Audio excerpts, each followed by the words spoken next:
From the tumultuous heart of Tudor England emerged a monarch whose very existence defied expectation. A queen who would come to define an era, yet whose personal life remained an enigma. She was Elizabeth I, the Virgin Queen, a woman who wielded power in a man's world, transforming a fractured nation into a formidable force. Her reign, spanning over 4 decades, was a tapestry woven with plots, triumphs, and the enduring mystery of a sovereign who chose country over consort. Born on the 7th of September 1533, at the Palace of Placentia in Greenwich, Elizabeth was the daughter of King Henry VIII and his second wife, Anne Boleyn. Her arrival, however, was a profound disappointment to her father, who desperately craved a male heir.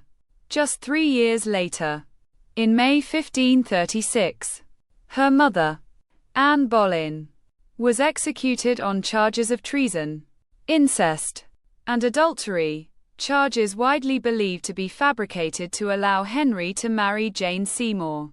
With Anne's death, Elizabeth was declared illegitimate, stripped of her royal title, and relegated to the shadows of the court. A princess no more. Her early life was a precarious dance of survival, marked by the constant threat of political machinations and the shifting allegiances of a brutal court. Despite her uncertain status, Elizabeth received an exceptional humanist education, tutored by some of the finest scholars of the age, including Roger Ascham and William Grindal. She became fluent in Latin, Greek, French, and Italian, and possessed a keen intellect, a sharp wit, and a formidable understanding of rhetoric and political theory. This rigorous schooling would prove invaluable, equipping her with the mental fortitude and diplomatic skills necessary to navigate the treacherous waters of future governance. Historians widely agree that her intellectual prowess was a cornerstone of her successful reign. Source: Lodes, David. Elizabeth I. A Life. Blackwell Publishing. 2003. Her adolescence was fraught with danger. After Henry VIII's death in 1547, and the brief reign of her half-brother Edward VI, the throne passed to her devoutly Catholic half-sister, Mary I. In 1553, Mary, determined to restore Catholicism to England, viewed her Protestant half-sister with suspicion. Elizabeth's position became acutely perilous during Wyatt's rebellion in 1554, a Protestant uprising against Mary's marriage to Philip II of Spain. Though no direct evidence implicated Elizabeth, she was imprisoned in the Tower of London, facing the very real possibility of execution. It was here, within those ancient stone walls, that she honed her legendary caution and political acumen, learning to conceal her true thoughts and navigate political storms with unwavering composure. She understood that silence could be a shield, and ambiguity a powerful weapon. On the 17th of November 1558, Mary I died, and the young Elizabeth, then 25 years old, ascended to the throne. She inherited a nation on the brink, religiously divided, financially bankrupt, and militarily weak, having lost Calais, its last continental possession. Her coronation on the 15th of January 1559, at Westminster Abbey, symbolized a fresh start. Yet the challenges were immense. Her first priority was to heal the deep religious schism that had torn England apart since her father's break with Rome. She achieved this through the Elizabethan religious settlement of 1559, comprising the Act of Supremacy, which re-established royal control over the Church, and the Act of Uniformity, which mandated a revised Book of Common Prayer. This middle way aimed for a broad Protestant church that retained some Catholic traditions. seeking to appease both factions and ensure stability, though it pleased neither extreme entirely. It was a masterstroke of political compromise, laying the foundation for the Church of England as we know it today. From the outset, the question of Elizabeth's marriage dominated both domestic and foreign policy. As a female ruler, she was expected to marry and produce an heir to secure the Tudor dynasty. Suitors from across Europe vied for her hand. Philip II of Spain, Archduke Charles of Austria, Francis, Duke of Anjou, and even her childhood friend and close confidant, Robert Dudley, Earl of Leicester. Yet, Elizabeth famously never married. Compelling fact 1. Her refusal to marry was a conscious and highly effective political strategy, not merely a personal preference. By remaining unmarried, she avoided tying England to any foreign power, maintaining her independence and preventing the possibility of a foreign prince dominating English policy. She used the prospect of marriage as a potent diplomatic tool, dangling the possibility before various suitors to secure alliances and stave off aggression. Whilst never fully committing, it allowed her to play European powers against each other, always keeping England's interests paramount. Her reign was continuously challenged by the presence of her Catholic cousin, Mary, Queen of Scots.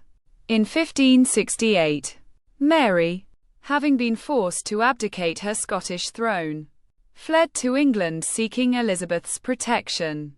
However, as a legitimate Catholic claimant to the English throne, Mary became a focal point for numerous plots to overthrow Elizabeth. For nearly 2 decades, Mary remained Elizabeth's captive, a dangerous symbol of Catholic hope. The papal bull, Regnans in Excelsis in 1570, issued by Pope Pius V, excommunicated Elizabeth and declared her an illegitimate ruler, effectively legitimizing any plot to depose her. This significantly escalated the threat from Catholic recusants and foreign powers.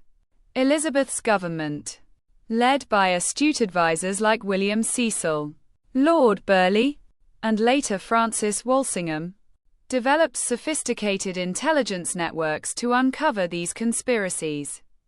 The Babington Plot of 1586 finally provided irrefutable evidence of Mary's direct involvement in a scheme to assassinate Elizabeth. Walsingham meticulously gathered coded letters, proving Mary's complicity, despite immense pressure from her Privy Council and Parliament. Elizabeth agonized over signing Mary's death warrant. Compelling fact 2. Elizabeth initially hesitated for months to sign Mary's death warrant, understanding the profound precedent it would set for regicide, the execution of a divinely anointed monarch. She feared the moral implications and the potential international backlash. Ultimately, for the security of her realm and her own life, she signed. Mary, Queen of Scots, was executed at Fotheringhay Castle on the 8th of February 1587. A decision that haunted Elizabeth but secured her throne and the Protestant future of England. Mary's execution, combined with English privateering raids on Spanish treasure ships by figures like Sir Francis Drake, infuriated King Philip II of Spain. As a staunch Catholic and former husband of Mary I, Philip felt a divine mandate to invade England, depose Elizabeth, and restore Catholicism. In 1588, he launched the Invincible Armada, a colossal fleet of 130 ships, carrying over 30,000 men, with the aim of conquering England. It was a moment of existential crisis for the nation. As the Armada sailed through the English Channel, Elizabeth rallied her troops at Tilbury, Essex, in August 1588. There, she delivered one of history's most iconic speeches, declaring, I know I have the body but of a weak and feeble woman, but I have the heart and stomach of a king, and of a king of England too, and think foul scorn that Parma or Spain, or any prince of Europe, should dare to invade the borders of my realm. Her words, brimming with courage and patriotism, galvanized her subjects and cemented her image as a warrior queen.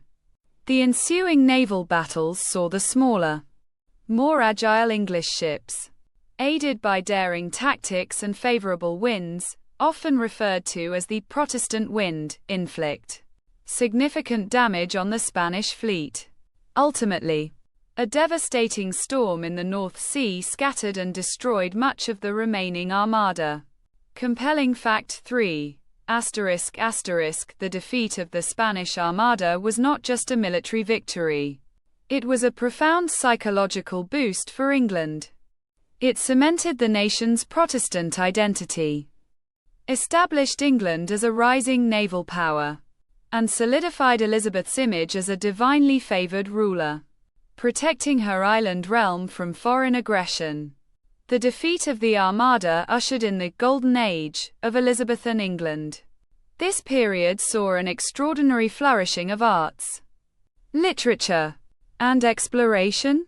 William Shakespeare and Christopher Marlowe penned timeless plays. Francis Bacon pioneered scientific thought, and adventurers like Sir Francis Drake circumnavigated the globe, whilst Sir Walter Raleigh attempted to establish colonies in the New World. This cultural renaissance was directly fostered by Elizabeth's stable rule and patronage, providing an environment where creativity could thrive. Compelling fact 4. Elizabeth I was one of the most highly educated monarchs of her time. Fluent in several languages including Latin, Greek, French, and Italian, she was a skilled rhetorician and orator, using her intellect as a powerful tool of governance and diplomacy, often outmaneuvering male counterparts with her sharp mind and persuasive arguments.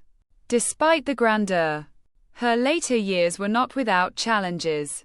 Economic difficulties, protracted wars in Ireland, particularly Tyrone's rebellion, and anxieties over her succession, clouded her final decade. The lack of a direct heir became an increasingly pressing concern.